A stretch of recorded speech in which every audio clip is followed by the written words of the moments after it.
इधर महाबली पांडव भी वारणावत नगर से निकलकर नाविक की सहायता से माता के साथ गंगा नदी के तट पर पहुंचे और वहां से दक्षिण दिशा की ओर चल दिए। इस प्रकार आगे बढ़ने की चेष्टा करते हुए वे सब के सब एक घने जंगल में जा पहुंचे।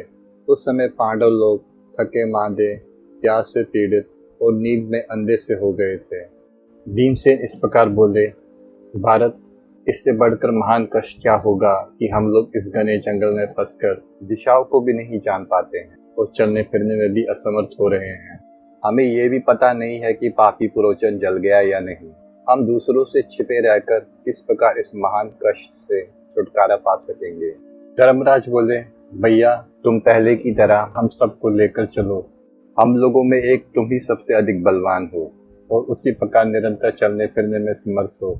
धर्मराज के यूं कहने पर महाबली भीमसेन माता कुंती तथा भाइयों को अपने ऊपर चढ़ाकर बड़ी शीघ्रता के साथ चलने लगे।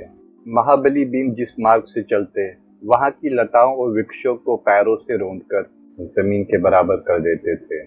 वायु के समान तीव्र गति वाले भीमसेन के चलते समय उनके वेग से अन्य पांडु पुत्रों को मूर्छा सी आ जाती थी।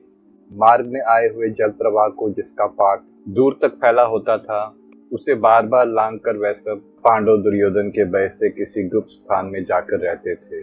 संध्या होते होते वन के ऐसे भयंकर प्रदेश में जा पहुंचे जहां फल मूल और जल की बहुत कमी थी। वहां क्रूर स्वभाव वाले पक्षी और हिंसक पशु रहते थे। वह संध्या बड़ी भयानक प्रतीत होती थी। संपूर्ण दिशाओं में अंधेरा छा रहा था।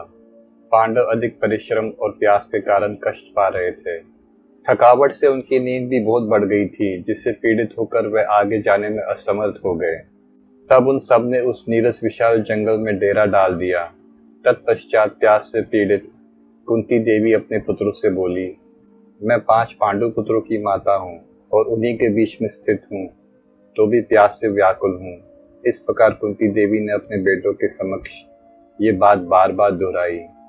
माता का वात्सल्य से कहा हुआ ये वचन सुनकर भीमसेन का हृदय करुणा से भर गया।